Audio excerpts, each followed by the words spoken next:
مولاي صل وسلم دائما أبدا على حبيبك خير الخلق كلهم مولاي صل وسلم دائما أبدا على حبيبك.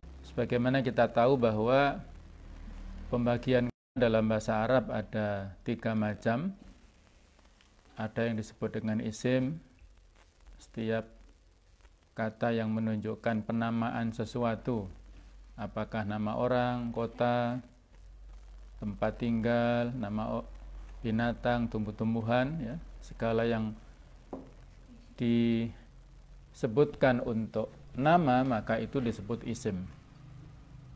Sedangkan yang kedua adalah al-fi'lu, yaitu kata kerja yang menunjukkan aktivitas terjadinya sebuah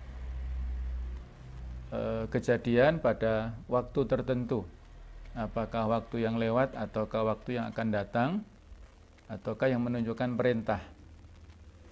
Sedangkan yang ketiga adalah huruf, yaitu kalau diartikan bisa bermakna kata bantu, ya. Setiap kata yang tidak sempurna artinya ataupun maknanya kecuali disambungkan dengan kata yang lainnya, dengan isim atau dengan fi'il. Kita masih dalam pembahasan komponen, ya, yang ada di kalimat. Artinya kita masih persiapan, insya Allah pekan depan kita akan masuk pada pembahasan kalimat, ya. Jadi ibarat kita ini seperti tukang kayu, kita baru pengenalan penggunaan alat-alatnya, gergaji untuk ini misalnya, ya, kemudian martil untuk ini. Nah, jadi masih komponen yang mau kita pakai di dalam penerapan penggunaan dalam kalimat itu. Ini penting untuk kita pahami. Ibarat tukang kayu, kalau dia tidak paham bagaimana cara menggunakan gergaji, nanti bisa repot nanti, ya, tidak mahir. Nah, itulah fungsinya dalam 6 kali pertemuan ini kita belajar bersama tentang komponen-komponen yang ada dalam kalimat, yaitu sebuah kata, ya, ada kata benda, kata kerja, dan ada huruf ini. Semuanya saling melengkapi, ya. Semuanya penting. Semuanya harus kita tahu dan sebisa mungkin kita hafalkan. Kalau hafal ini relatif, ya. Semakin kita sering menggunakan, insya Allah ada kemudahan untuk menghafalnya. Tapi kalau tidak pernah kita pakai, ya ibarat barang-barang alat-alat pertukangan tadi menjadi berkarat, ya, tidak difungsikan dengan baik, maka ya menjadi tumpul nantinya. Baiklah para pemirsa yang berbahagia, al-harf atau kata bantu bisa kita sebutkan artinya seperti itu, bisa juga kata tugas. Tapi kata tugas ini jarang, ya, digunakan makna untuk harf ini, yang sering dipakai sebagai kata bantu. Nah, kata bantu ini atau harf ini ada yang pembagian pertama disebut harful jar. Ini harf jar. Nah, kalau diadopsi ke bahasa Indonesia, jar ini apa, ya, maknanya? Enggak ada, ya. Tidak ada kata yang bisa merepresentasikan makna yang terkandung di balik kata-kata al-jar. Maka ya kita artikan apa adanya. Tapi dalam penggunaannya nanti bisa kita pahami, ya. Kata jar ini bisa mungkin disebut kata depan lah, ya. Kadang-kadang kita yang orang Indonesia saja itu masih sering lupa atau mungkin belum tahu, ya, penggunaan misalnya di, ya. Di yang menunjukkan, mana yang menunjukkan kata depan dan apa? Kata sambung. Itu kadang-kadang tidak bisa dibedakan, ya.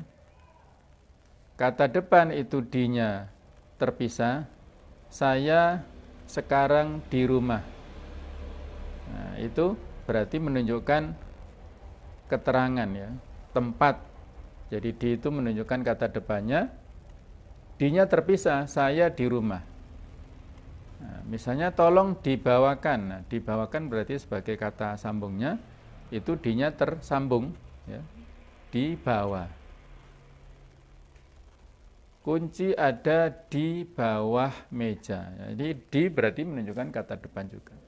Nah, di sini atau kata huruf jar itu mirip seperti itu, ya, kata depan. Yang mana setelah huruf jar ini adalah kata benda atau isim, ya, yang disebut dengan isim majrur, ya. Setelah kita bahas bahwa satu tanda spesifik kata itu disebut isim apabila dia itu posisi nama majrur. Karena harf jar ini tidak bisa masuk ke fi'il, hanya masuk ke isim. Setiap isim yang dimasuki oleh harf jar, maka dia harus menjadi majrur, yang dijarkan. Ya, contohnya, kalau dari ini kan ada contohnya, ya, di antara min, ila, ala, an, fi ini. Ini hanya sebagian, yang lain masih ada, ya. Min, misalnya al-ustadzu minal masjidi. Atau ja'al ustadzu minal masjid. Ustadz datang dari masjid. Nah, ada kata-kata min yang menunjukkan arti dari. Kemudian al-masjidi, isim yang majrur, dijarkan oleh harf min itu. Tidak boleh kita baca minal masjidah ataupun minal masjidu, ya. Jadi harus dibaca minal masjidi. Subhanalladzi asra bi'abdihi lailan minal masjidil haram ilal masjidil aqsa.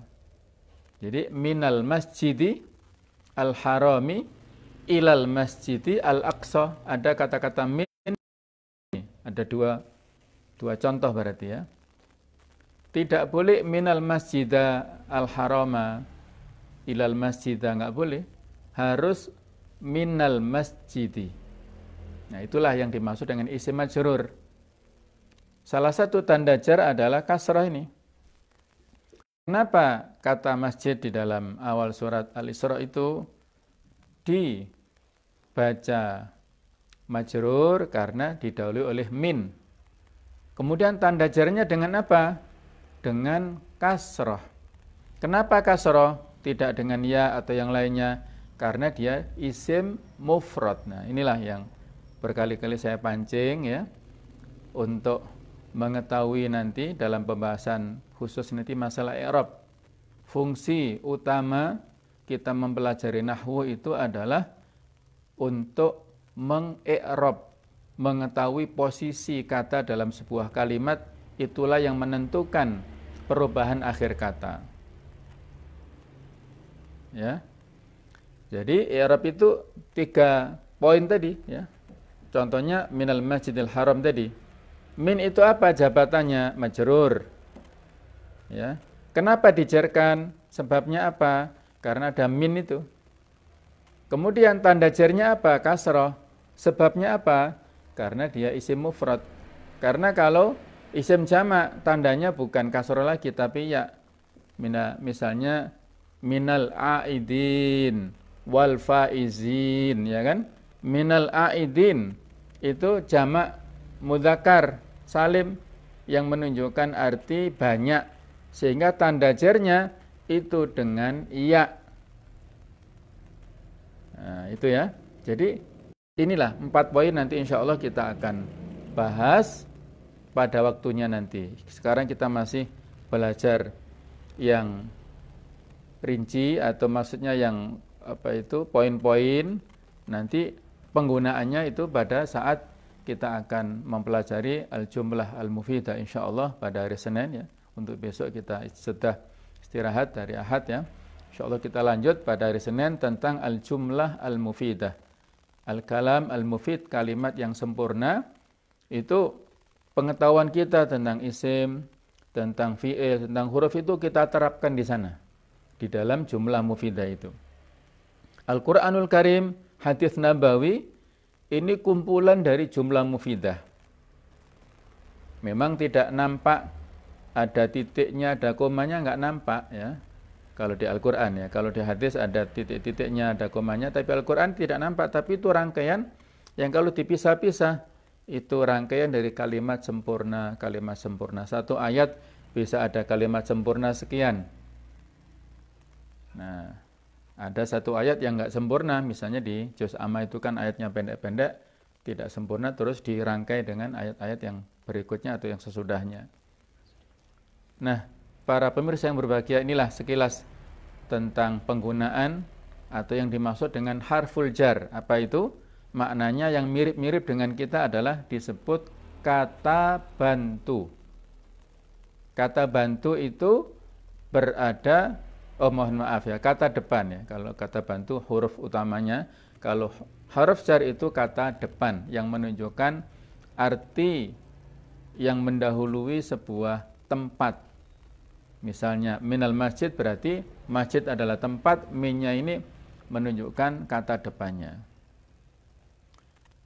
Kata-kata min artinya mirip dengan an ini. Min sama an artinya mirip. Dari juga. Kapan penggunaannya? Nah, ini sekali lagi ya. Penggunaannya kembali kepada bagaimana Al-Quran menggunakan itu, kemudian hadis menggunakan itu. Misalnya ya, dalam hadis dikatakan istanibu anil kabair atau anil mubiqat. Jauhilah kalian semua dari hal-hal yang bisa menghapuskan amalan. Nah, jadi istanaba itu dari pasangannya itu an. Yajtanibu an, istanaba an, menggunakan an, bukan min ya. Nah, misalnya qaribun, baiti qaribun minal masjid, rumahku dekat dari masjid. Berbeda dengan baiti ba'idun anil madrasah, rumahku jauh dari sekolahan.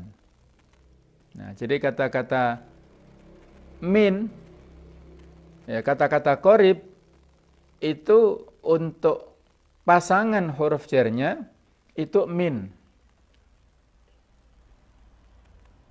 ya, adalah min. Ya. Jadi pasangannya qaribun min, ba'idun an. Memang seperti itu penggunaannya. Ya.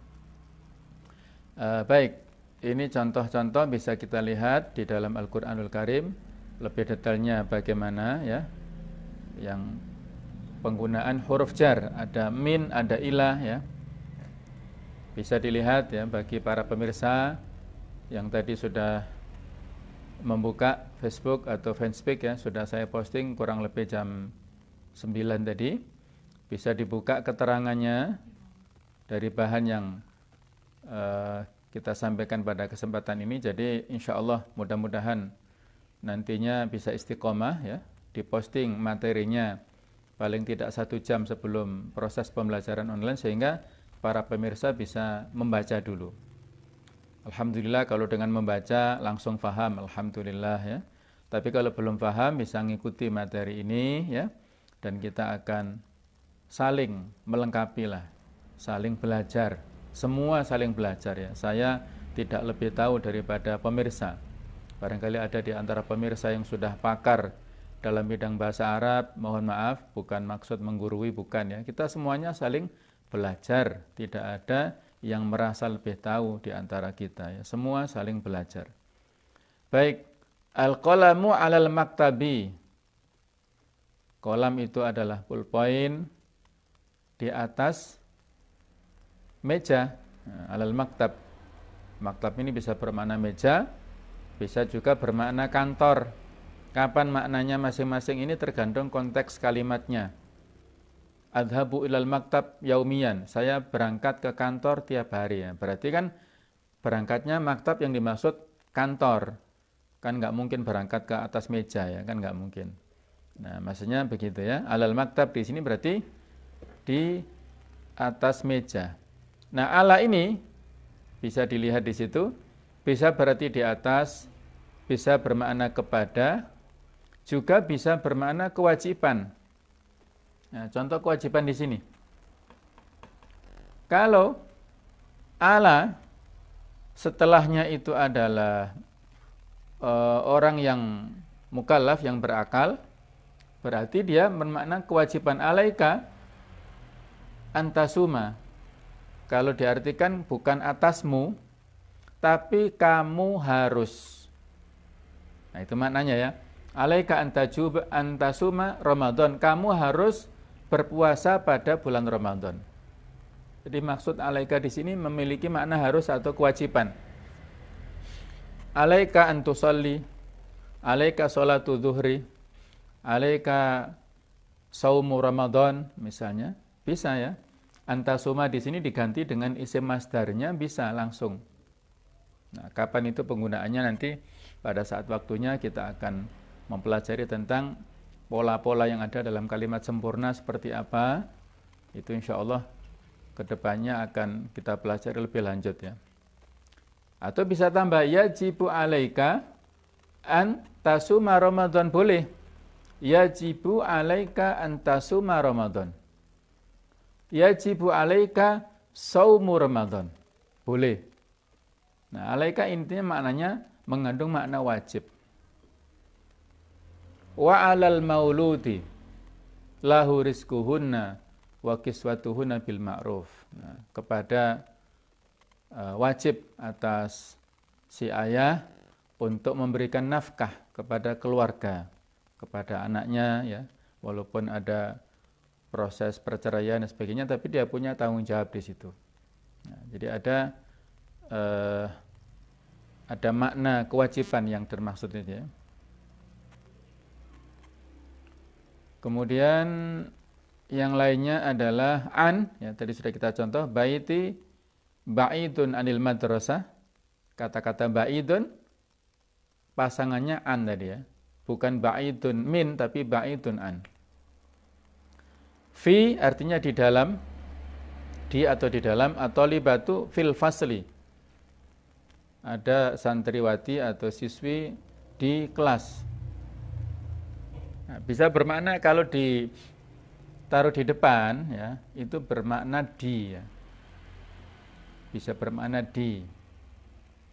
Fil fasli tolibatun, di kelas ada, jadi ada kata-kata ada ya. Jadi enggak perlu kita artikan fil fasli maujud tolib ya, enggak perlu ya. Fil fasli maujud tolib itu pemborosan dan enggak tepat. Fil fasli maujud tolib. Biasanya anak-anak pesantren mumpung supaya pahamnya penggunaan adopsi bahasa Indonesia seperti apa, di kelas ada, maujud kan ada. Nah, siswa, nah, di kelas ada siswa. Fil fasli maujud tolibah misalnya, ada santriwati. Nah, itu kata-kata maujud itu enggak perlu. Ketika kita mengatakan fil fasli tolibatun, itu sudah bermakna di kelas ada seorang santriwati. Itu sudah cukup. Fil fasli tolibatun, fil fasli tolibun, fil masjidi muslimuna, itu sudah maknanya ketika keterangannya, predikatnya ditaruh di depan, itu sudah mengandung makna ada. Ya. Baik, dan lain-lain bisa kita kiaskan ya, atau bisa kita analogkan untuk penjabaran lebih lanjut. Yang kedua, para pemirsa yang berbahagia, harful atof. Atof terletak antara isim dan isim atau antara fi'il dan fi'il. Atof ini bisa kita artikan kata sambung ya. Mungkin mirip dengan isim mausul. yaitu allati, alladzina itu. Tapi kalau yang isim mausul itu kata benda. Tapi kalau atof kata sambung yang huruf, maknanya dalam bahasa Indonesia ada kemiripan, tapi penggunaannya ada perbedaan di sini ya. Misalnya kalau penggunaan huruf atof ini kan ada rinciannya, diantaranya wawu atau ada au, ada thumma. Jadi dalam bahasa Arab itu kalau satu huruf itu disebutkan bunyi jenis hurufnya ya. Misalnya wa itu kan satu huruf, maka kita menyebutkan wawu.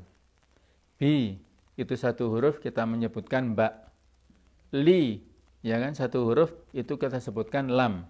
Nah, itu cara nanti model mengi'rabnya ya, memberikan keterangan kepada huruf tertentu yang kalau itu satu saja, maka cara penyebutannya itu apa bunyi, apa jenis huruf itu apa. Wawu, al-wawu misalnya disebut harful atof, huruf yang berfungsi untuk menyambungkan. Nah, menyambung apa? Bisa menyambung antara isim dan isim sesudahnya, atau antara fi'il dan fi'il yang sesudahnya. Penggunaannya berarti dan. Ra'aitu Zaidan wa Muhammadan. Aku melihat seorang yang bernama Zaid dan Muhammad. Zaidan isim. Tandanya isim dengan apa di sini? Tanwin, dan dia nama orang. Wa Muhammadan. Wawu berada antara Zaid dan Muhammad. Zaid isim, Muhammad isim. Kata sambungnya wawu. Aqra'u wa aktubu dars. Aku membaca dan menulis pelajaran.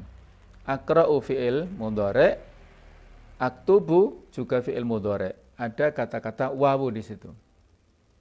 Nah, jadi bisa berada di antara dua kata benda, juga bisa berada di antara dua kata kerja.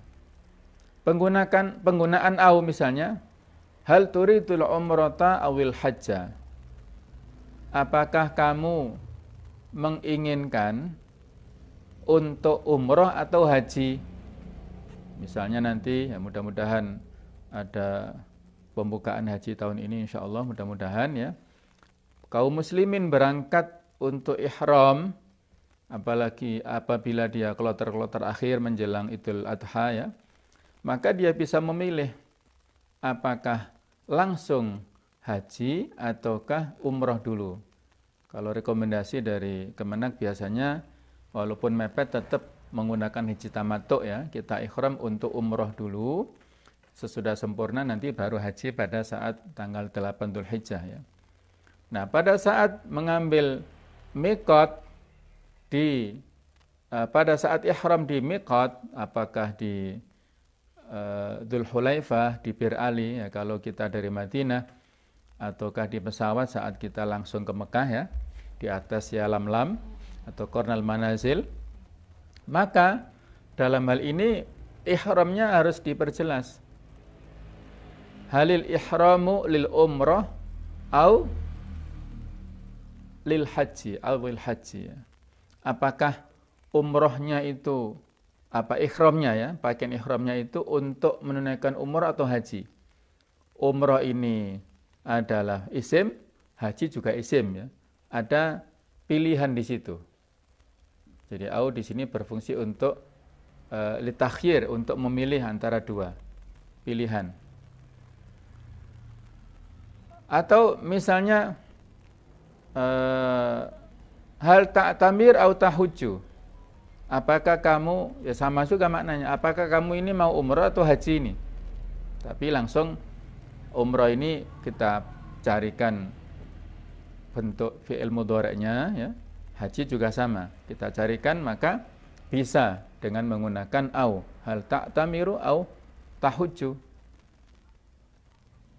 Nah, misalnya au ini bisa untuk pilihan antara kata kerja dan kata kerja, atau antara kata benda dan kata benda. Summa juga sama. Hal tu'addi al-umrata tsummal hajja? Apakah kamu mau menunaikan umrah dulu kemudian haji? Atau hal ta'tamiru tsumma tahujju? Apakah kamu mau umrah kemudian haji? Sama, ini haji tamattu namanya ya. Itu pelaksanaan umrah dulu baru kemudian haji berikutnya.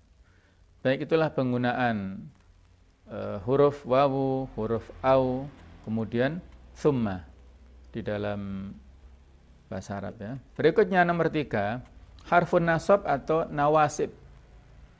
Huruf yang bisa menjadikan nasab. Ini khusus terletak pada fi'il, terutama fi'il mudhari', fi'il yang menunjukkan waktu sedang atau akan datang ya. Ada an, lan, idzan, ada kai. Alaika antasuma Ramadan. Hendaknya ya, kamu wajib atasmu atau harusmu, hendaknya antasuma. Khusus pembahasan an dan fi'il mudhari' ini nanti ada rincian lebih lanjut ya. Dia adalah disebut masdar muawwal. Apa artinya? Masdar yaitu kata benda abstrak jadi-jadian.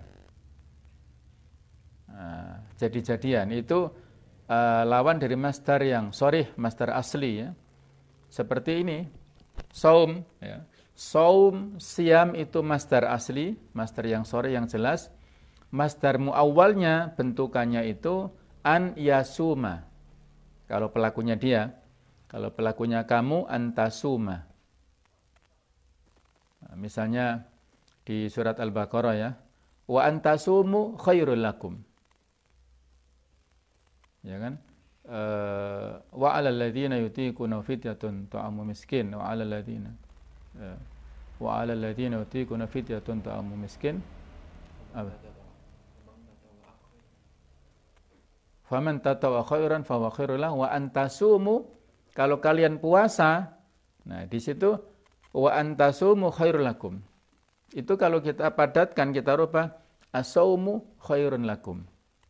Sama ya. Jadi bisa dirubah an tasumu, itu kalau kita memakai fi'il mudhari' berarti harus kita ketahui pelakunya itu disesuaikan, fa'ilnya maksudnya. Kalau masdar yang sharih, yang jelas, yang asli itu lebih mudah penggunaannya karena tidak perlu mengetahui pelakunya. Ya misalnya ini alaika antasuma kan harus ada siapa ini? Ta ini kan anta ya. Alaika anta antasuma ini.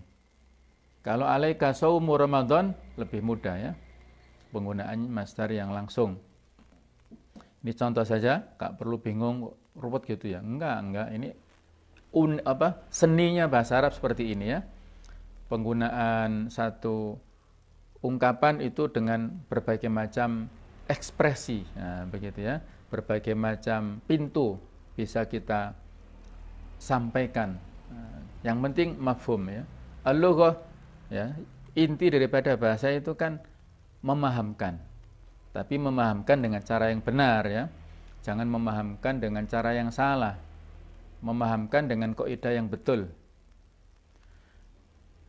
Khatibun nasa ala qadri uqulihim kan gitu. Berbicara kepada orang-orang sebatas akal mereka. Sebatas apa yang mereka tahu. Kita berbicara dengan kalangan petani, dengan bahasa pertanian, kita belajar atau berbicara di kalangan teknokrat dengan bahasa teknologi misalnya. Nah, sesuai dengan kadar. Karena saya nggak tahu pemirsa ini kadar akalnya seberapa ya, maka saya ambil rata-rata lah ya. Rata-rata insya Allah kita rata-rata berpendidikan ya. Jadi insya Allah bahasa-bahasanya ya relatif ya, bahasa-bahasa umum yang dipahami oleh masyarakat yang berpendidikan insya Allah ya. Jadi an seperti itu, lan kemarin sudah kita singgung, lan ini menunjukkan arti tidak akan, walan tardo, angkal Yahudu ya, sekali-kali orang-orang Yahudi tidak akan ridho kepadamu. Jadi tidak akan, lan menunjukkan arti yang tidak akan, bisa selama-selamanya atau dalam batas yang panjang. Idzan Idzan asuma hadzal yaum, misalnya ini ya. Dicontoh di Facebook saya tulis ketika Rasulullah SAW satu saat di luar Ramadan ini ya, datang ke rumah waktu pagi, tanya kepada istri beliau, hal intaki ta'am, ya zaujati, apakah kamu punya makanan pada hari ini wahai istriku? Ketika dilihat, ma indana ta'am, ya Rasulullah, kita nggak punya makanan. Nah, maka di sini suami Rasulullah mengatakan idzan asuma hadzal, kalau begitu aku puasa.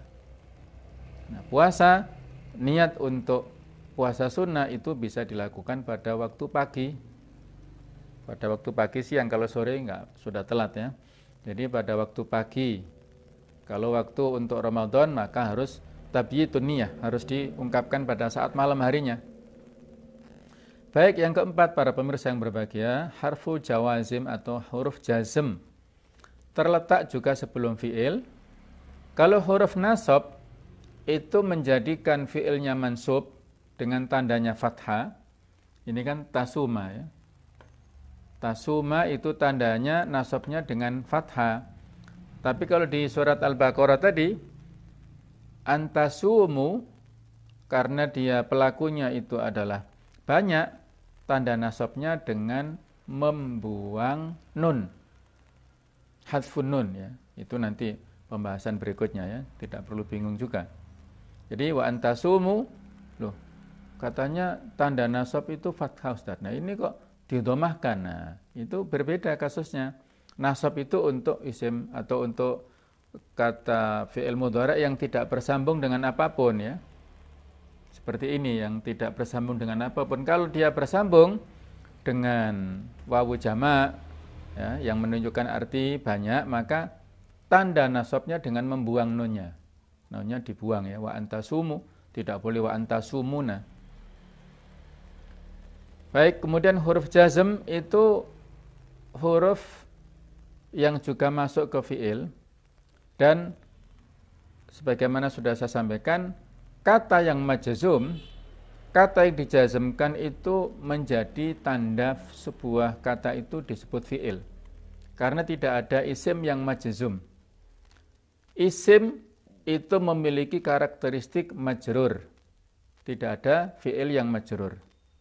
Begitu pula tidak ada isim yang majzum. Jadi sekali lagi, fi'il yang majzum itu dimasuki oleh tanda atau oleh huruf jazm, harful jazm. Contohnya lam, lamma, alam. Jadi lam menunjukkan arti belum atau tidak. Nahnu lam naqra' al-Qur'an fi hadza sabah, misalnya kita belum membaca Al-Qur'an pagi ini, misalnya, ini sekedar misal ya. Mudah-mudahan sudah semua ya. Lam naqra' al-Qur'an fi hadza sabah. Nah, ini lam naqra' itu disukunkan. Hamzah akhir disukunkan. Lamma itu bisa berarti belum atau manakala. Nah, jadi misalnya lamma yadhhab ya Zaid ila maktaba yaqra al-kitab. Ketika Zaid pergi ke perpustakaan, dia membaca buku. Dia ada kata-kata lamma. Nanti bisa dilihat contohnya dalam Al-Qur'an ya. Jadi nanti latihannya sama dengan sebelum-sebelumnya, carilah masing-masing pola dan bentuk huruf ini, contohnya digunakan di dalam ayat-ayat Al-Qur'an atau hadis seperti apa contohnya, supaya lebih jelas. Lamma. Nah, kemudian alam. Alam ini karena a itu menunjukkan arti istifham ya. Jadi menunjukkan arti apakah tidak. Di dalam surat Asy-Syarah, alam nashrah laka sadrak. Tidakkah kami memberikan kelapangan dada kepadamu, membukakan untukmu dadamu wahai Muhammad ya. Ayat ini istimewa ya.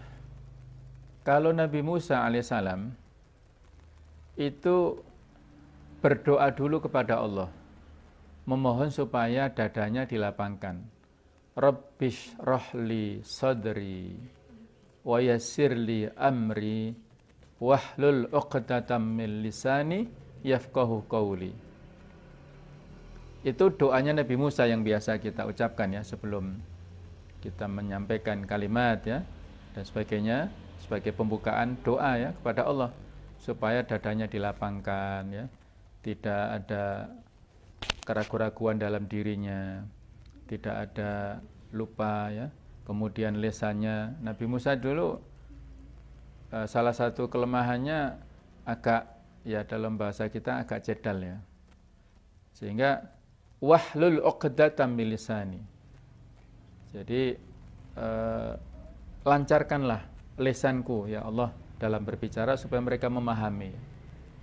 Kenapa Nabi Musa saat itu lidahnya jedal? Karena pada saat ini menurut riwayat ya, bisa kita percaya bisa juga tidak ya. Ini menurut riwayat kenapa Nabi Musa jedal itu karena pada saat masih kecil itu dia sudah menjengkelkan Fir'aun. Fir'aun kan tak ketakutan ada anak kecil yang akan memeranginya kan. Terus semua dia punya mengambil kebijakan ekstrim. Semua bayi yang lahir laki-laki dibunuh semua.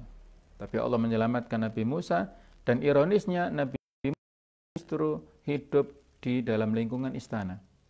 Ketika Fir'aun menggendong ya, memangku Nabi Musa saat kecil itu Nabi Musa menjambak jenggotnya Fir'aun ini.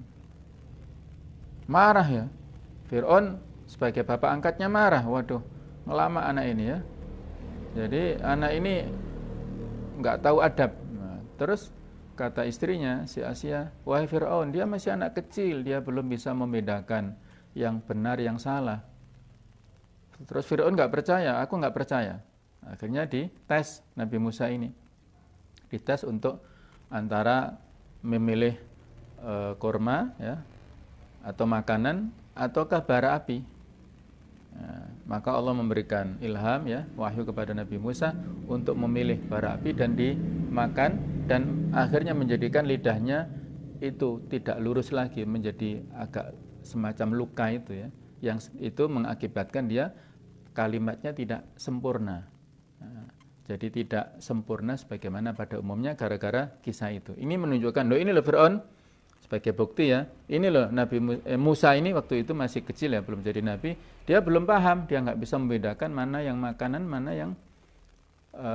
mana yang bara itu. Nah, akhirnya Fir'aun bisa melepaskan diri dari emosinya itu. Oh ya, dia memaklumi ya.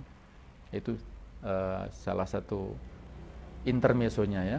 Nah, di sini para pemirsa yang berbahagia, Nabi Musa kalau dulu supaya hatinya lapang itu minta mohon kepada Allah.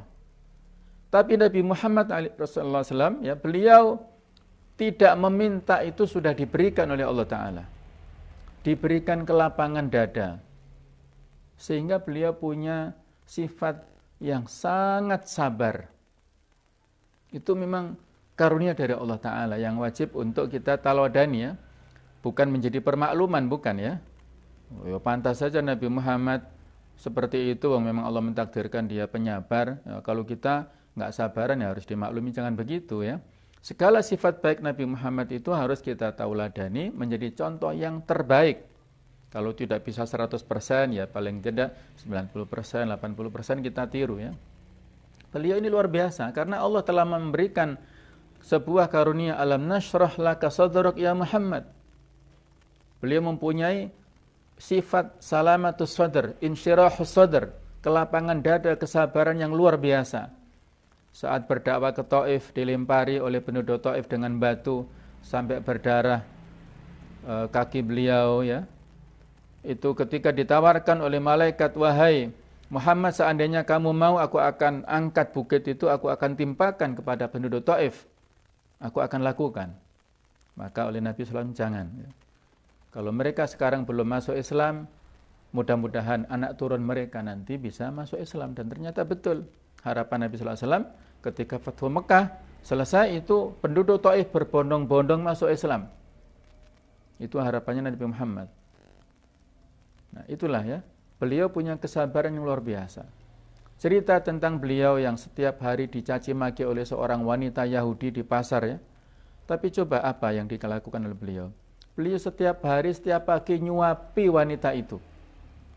Nyuapi, dan ketika Rasul meninggal, kemudian wanita ini didatangi oleh Abu Bakar, itu disuapi oleh Abu Bakar. Kata wanita ini, kok berbeda ya dengan yang nyuapi kemarin? Loh, sama nek, saya sama dengan yang menyuapi yang kemarin. Oh beda, yang kemarin itu lebih lembut, lebih halus, lebih sopan ya. Dan kamu nggak seperti yang kemarin. Ternyata apa? Bedanya, subhanallah ya, dalam detail cerita itu, ketika Rasulullah SAW memberikan suapan, kalau di sana mungkin ada kurma, mungkin ada gandum ya, subhanallah, beliau mengunyah terlebih dahulu makanan ini, baru kemudian dimasukkan ke mulut perempuan Yahudi itu. Subhanallah ya. Coba betapa beruntungnya wanita itu ya. Beliau setiap hari mendapatkan bekas makanan yang setelah dikunyah oleh manusia termulia di dunia, Rasulullah SAW. Luar biasa. Terus Abu Bakar mengingatkan, wahai nenek, ketahuilah bahwa yang biasa menyuapi kamu setiap hari itulah yang setiap hari kamu caci maki dan sekarang telah meninggal dunia. Maka nenek ini menangis ya, menyesal. Ternyata orang yang dicaci maki itulah yang telah memberikan kebaikan yang begitu sempurna kepada wanita ini. Akhirnya dia mendapatkan hidayah masuk Islam dan mengucapkan dua kalimat syahadah, asyhadu an la ilaha illallah wa asyhadu anna muhammadar rasulullah. Inilah ya keistimewaan Rasulullah SAW memiliki insyirahus sadar. Beliau tidak punya dendam, tidak punya kemarahan, tidak punya penyakit dengki terhadap lawan-lawannya, lawan-lawan atau objek dakwahnya sama sekali. Itu karena Allah telah memberikan kemuliaan kepada Rasul kita Muhammad SAW, insyirahus sadar. Alam nashrah laka sadrak wa wada'na anka wizrak wa rafa'na laka dzikrak. Ya, jadi Rasulullah itu telah ditinggikan namanya. Maksudnya ditinggikan di sini setiap kali kita menyebutkan nama Allah, di situ ada nama Rasulullah. Innallaha wa malaikatahu yusholluna 'alan nabi misalnya ya. Ada kata-kata Allah, kemudian ada Rasulullah. Jadi ada bukan sejajar ya, tapi di sini disanjung nama Rasulullah itu setelah nama Allah Ta'ala. Itu banyak ayat yang menyebutkan seperti itu ya. Baiklah, ini penggunaan tentang alam ya. Catatan para pemirsa yang berbahagia, bisa kita teruskan untuk catatan ya. Catatannya ini yang pertama, ada beberapa huruf seperti huruf ba ya. Kadang memiliki arti, bi ini bisa kita artikan dengan, bismillahirrahmanirrahim ya. Bi dengan, ismi isim majrur. Tetapi kadang-kadang ada hanya sebagai pelengkap saja. Misalnya kalau berlindung ya, bisa berarti dengan atau kepada. A'udzubillahi, aku berlindung dengan Allah, itu kalau arti harfiahnya. Kalau kita artikan secara lebih halus, aku berlindung kepada Allah. Jadi bi bisa bermakna itu, atau juga bisa memiliki tambahan saja, sekedar untuk tambahan. Misalnya, wa kafa billahi syahidah. Cukuplah Allah sebagai saksi. Jadi ada kata-kata billahi. Itu hanya untuk melengkapi dan sehingga biasanya sebagai itu dikasih dalam kurung ya. Jadi kalau kita membaca mushaf Al-Quran, mutarjam, terjemah, ada beberapa terjemahan yang dalam kurung, itu berarti untuk tambahan. Misalnya tadi ya, bismillahirrahmanirrahim, itu dengan dalam kurung menyebut nama Allah. Kata-kata menyebut itu tidak secara eksplisit disebutkan dalam ayat, tapi ini makna yang terkandung di balik nama atau ayat bismillah seperti itu. Bisa dipahami ya. Kemudian huruf wawu mempunyai dua fungsi, bisa bermakna atof, kata-kata sambung, atau bisa bermakna qasam. Nah, jadi atof dan qasam ini maknanya jauh beda ya. Atof itu untuk menyambungkan antara dua fi'il atau 2 isim tadi. Kalau qasam itu untuk sumpah. Yang mana untuk yang sumpah ini hanya masuk pada kata benda. Wal asri. Dan yang menjadi objek sumpah itu harus dikasrohkan. Wasyamsi. Kemudian wallahi, ya demi Allah. Jadi perlu kita cermati ya. Allah dalam banyak ayat itu bersumpah atas nama makhluk-makhluk tertentu, menunjukkan kemuliaan makhluk itu. Wal asri, demi waktu asar. Jadi ada kemuliaan pada waktu asar. Wasyamsi, demi matahari, ada kemuliaan di matahari. Tapi sumpah atas nama makhluk ini hanya hak Allah. Hanya boleh dilakukan Allah saja. Kita manusia tidak boleh bersumpah atas nama selain Allah. Tidak boleh bersumpah atas nama makhluk. Misalnya wal ka'bati, demi Ka'bah tidak boleh. Yang boleh wa rabbil Ka'bah. Jadi misalnya demi Allah, demi Rasulullah enggak boleh. Demi Allah saja. Demi Rasulullah tidak boleh. Jadi bersumpah atas nama makhluk ini para ulama mengkategorikan masuk pada syirik khafi, syirik yang samar. Jadi ada syirik akbar, ada syirik asghar ya. Nah, syirik khafi, syirik yang samar diantaranya dalam bentuk perkataan yaitu sumpah atas nama makhluk. Nah, di samping dua ini ada juga wawu yang bermakna menunjukkan wawu ma'iyah yang berfungsi untuk menunjukkan keadaan.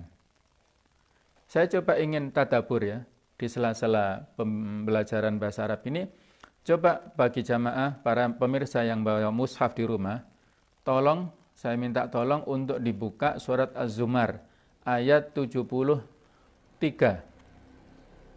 Ayat 73, ya.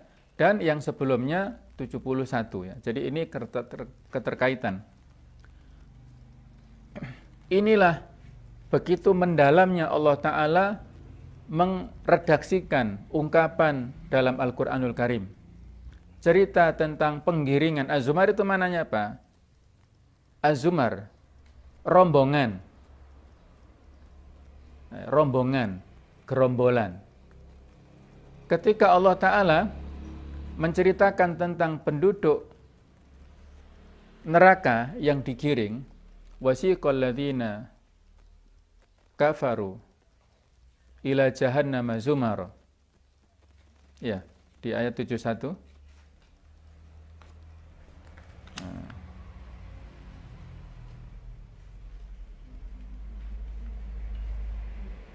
Wasiqal ladzina kafaru ila jahannam zumara, ya. Ketika digiring ya, siqo itu mabni majhul ya, menggunakan bentuk kalimat pasif.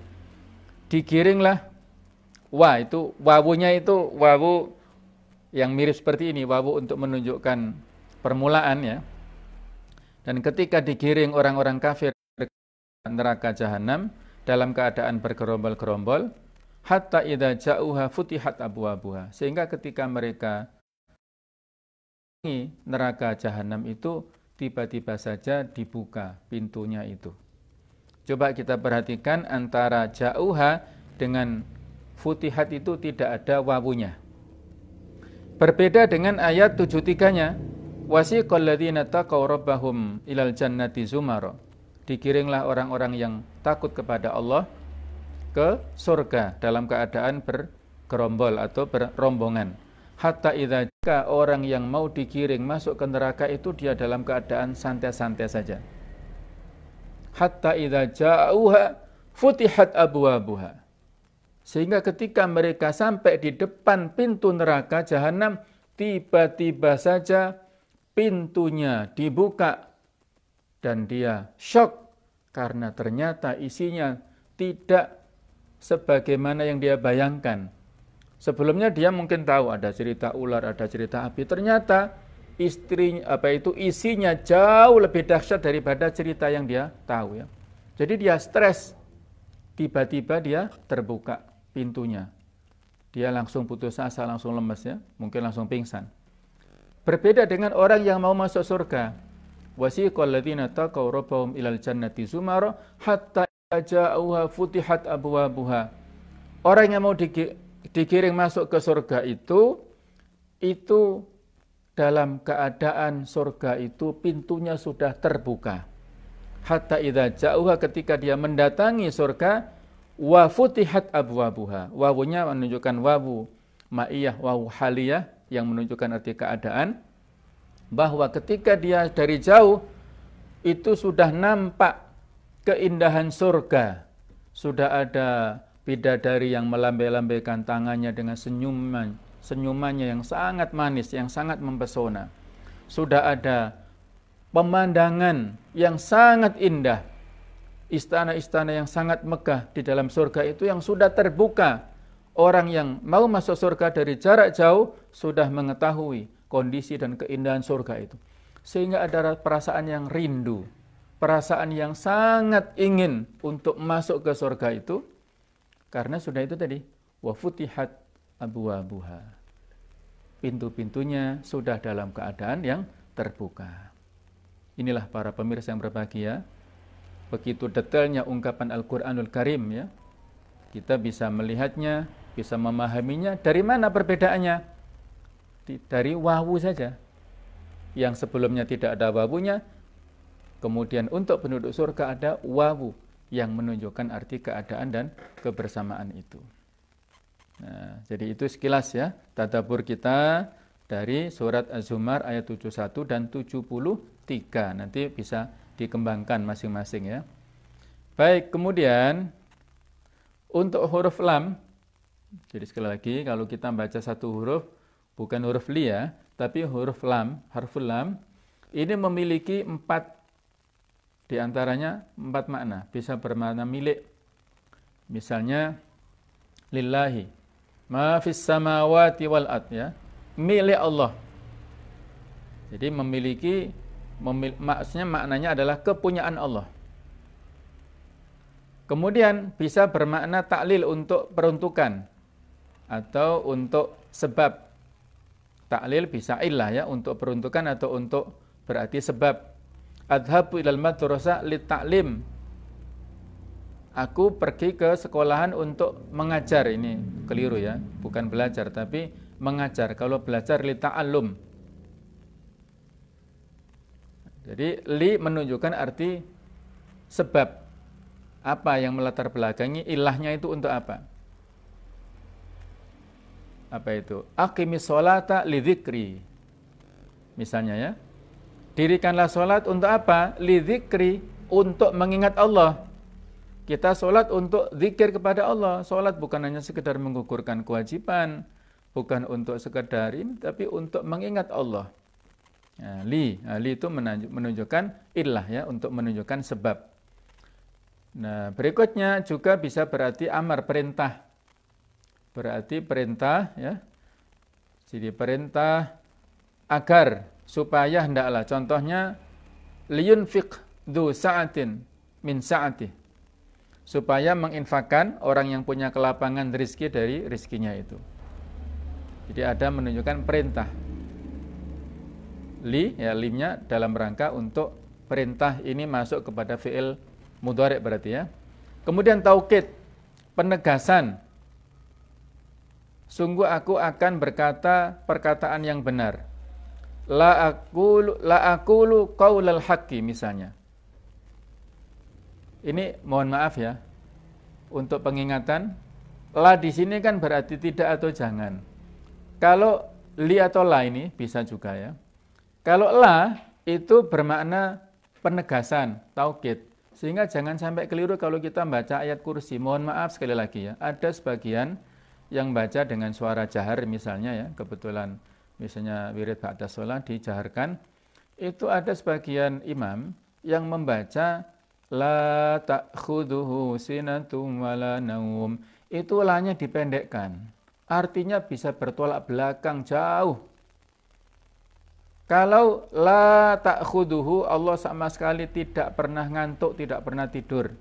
Tapi kalau kita baca la ta'khuduhu sinatun wala naum, berarti menegaskan bahwa Allah pasti ngantuk, Allah pasti tidur. Bisa gimana itu kira-kira hukumnya ya? Ya, ini kaitannya dengan tauhid ya. Kalau la ta'khuduhu itu menjauhkan Allah dari sifat yang mustahil. Ya kan? Ini menjauhkan Allah dari sifat yang negatif. Tapi kalau la ta'khuduhu berarti memastikan Allah memiliki sifat yang negatif. Na'udzubillah min dzalik ya. Bisa merusak tauhid ya. Mohon maaf ya. Hati-hati. Panjang pendek ini dalam Al-Qur'an hati-hati. Jadi antara la panjang lam pendek ini artinya bertentangan. Nah, itulah ya. Dari mana perbedaan artinya ya dari itu tadi. Dari mat dan tidak. Ada matnya itu artinya berbeda-beda. Baik, kemudian huruf in ya. In itu bisa bermakna jika in tansurullaha, jika kalian menolong agama Allah, yansurkum, Allah menolong kalian. Tansuru. Nah, di sini in itu mengandung arti jika, sehingga ini juga bisa bermakna huruf jazm ya. Kemudian juga bisa bermakna tidak. Sehingga biasanya disambung dengan illa. In antum illa takdzibun. Tidaklah kalian kecuali kalian berdusta, hanyalah berdusta. In ana illa nadhirum mubin. Apalagi ya. Jadi in titik-titik terus illa titik-titik. Nah, jadi untuk menunjukkan arti berarti ma. In antum illa takdzibun bisa bermakna ma antum. Tidaklah kalian kecuali orang-orang yang berdusta. Yang terakhir adalah huruf la. Huruf la di sini bisa bermakna dua, bisa berarti tidak dan bisa berarti jangan. La nafi, tidak, bukan atau tidak ada. Contoh, la ilaha illallah. Ini lafi yang la nafiyah, asal istilahnya la an-nafiyah lil jinsi ya. La yang bisa menafikan seluruh jenis. Sehingga tandanya itu dengan fathah di sini. La ilaha illallah. Kita tidak mengatakan la ilahun illallah. Nah, ini saya ada, walaupun mungkin mau habis ya, saya kupas sedikit saja, mohon bersabar. Kenapa kita tidak mengatakan la ilahun illallah, tapi la ilaha illallah?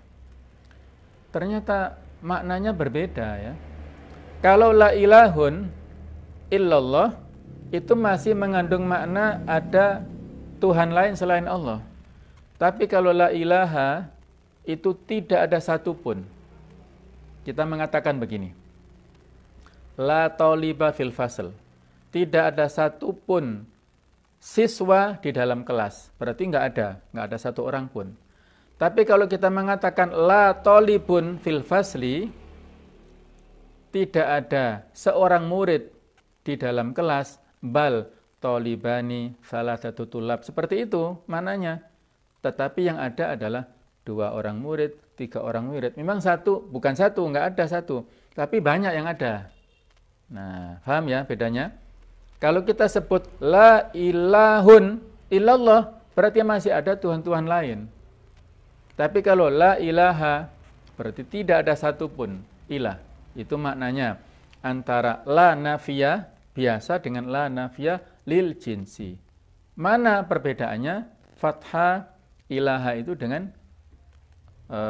dhammah ilahunnya itu. Perbedaannya di situ.